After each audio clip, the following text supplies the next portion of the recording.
quickly do Ultrafast. So I don't have any slides because it was just, so the ask was from a few folks. Sorry, let me just get my notes in front of me, otherwise I'll make this up, which is what I usually do at these sort of presentations. The ask was, so welcome, I'm Neil McRae, I work for BT, I'm Chief Architect for BT Group. I got an ask to come back, so if you look back in the past, we've done a few presentations on G.FAST, and there was an ask for us to kind of come back and tell you how it's going. So the good news is it's going very well. We've kind of got out roughly about almost 2 million premises it's close to being available to. Customers signing up, although probably not as fast as we would all like as CPs. But in terms of speeds, what we're seeing is an average. So if you're on the, so there's kind of two speed types that we have: 160 down, 30 up, and 330 down and 50 up. And pretty much across the average. So if I look at 160. We are actually, the average is actually just below 160. So most of the places where we're building it are able to get faster speeds. And then on the up, on average, we're getting about 26 megabits per second. And then on the 330 service, it's a bit lower than, the average is a bit lower than 330. It's 350 megabits per second. And then the uplink is, again, 48 megabits per second, so very close to, two things. One, very close to what we predicted, and two, pretty decent speeds, given the, some of the concerns we were sharing about, line length and copper quality. So really good news for those that can get it. Obviously not everyone can get it, but we've started building fibre. And if you know, Openreach did 20,000 fibre construction points per home passed last week, which if you multiply that out by the last couple of months, that's more than all the other altnets added together. Isn't that great? So FTTP is coming to your house soon, for sure, maybe hopefully sooner than you'd like. But overall, on G.FAST, it kind of works exactly how we expected it, and we'll continue to roll out. If you see a PCP cabinet, not the Superfast cabinet, and you see a thing attached to it, that's typically a G.FAST cabinet. Just very quickly on 5G, there's a set of slides I already presented, but there was a bit of data that wasn't quite finished. Two things. One, so we're all kind of building out 5G now. And probably all the operators will launch sometime in the summer. Next, I've put up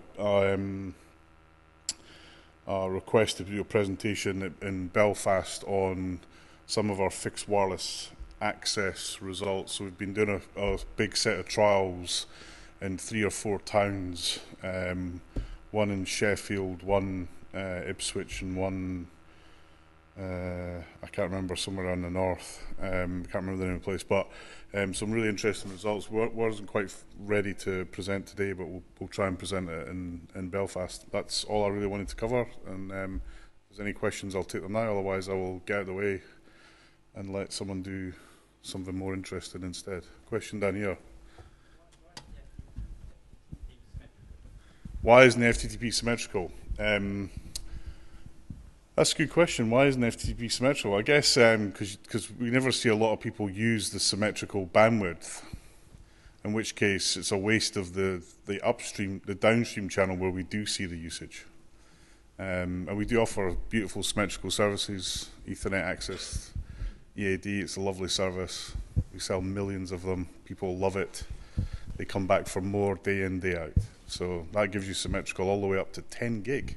Which we're rolling out. We've rolled out about on 5G network I think about 300 or 400 of them so far, and it's going pretty well. 10 gig EAD. So yes, so that's the reason. So if I give you more upstream, you get less downstream, and we tend to see the traffic. If you look at the presentation I gave, actually was it here a year ago, then you'll see traffic's heavy. I mean, unbelievably skewed to downstream. It'd be great to see those upstream apps. Other than Instagram, and where you're drinking your coffee. Are there any other questions for Neil? No. One over here. Just a moment. Let's get a microphone to you. And if you could introduce yourself, that'd be lovely, please. Hi, I'm Thomas the Boss. I work for Bank of America. Did the Huawei ban have any, or ban or drama have any? Huawei drama. Yeah, drama. I'll go for drama.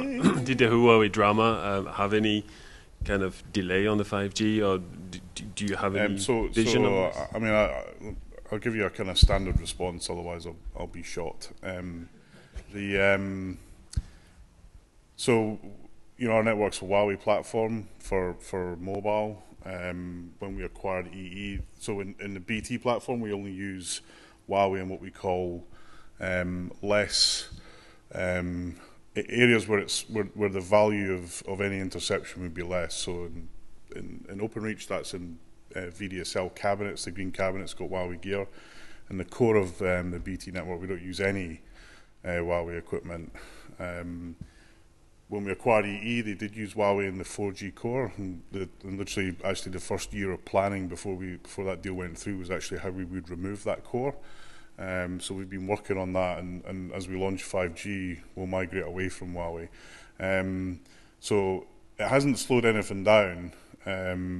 It could do if there was a ban, and we believe a ban would be the wrong thing. I think there are controls that we can put in place that can mitigate any concern, and we're kind of encouraged government and DCMS that's something that they should consider.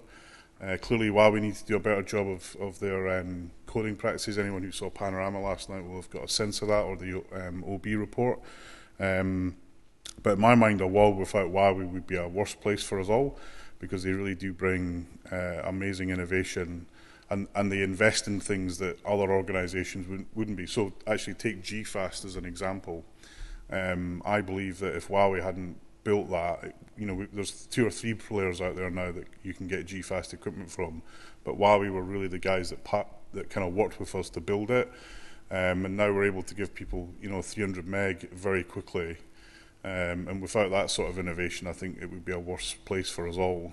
And the innovation they've done in reducing cost and improving what the market is capable of generically, I think personally would be a shame not to have them in our market. But we'll see what the government decide. And of course, national security is the most important thing. So we have to recognise that. But I think there's a way we can use Huawei, cover all the concerns of all the stakeholders, and still provide a great service for our customers. Any more questions for Neil? Brilliant. Thank you. You can escape. Thank you very much, Neil.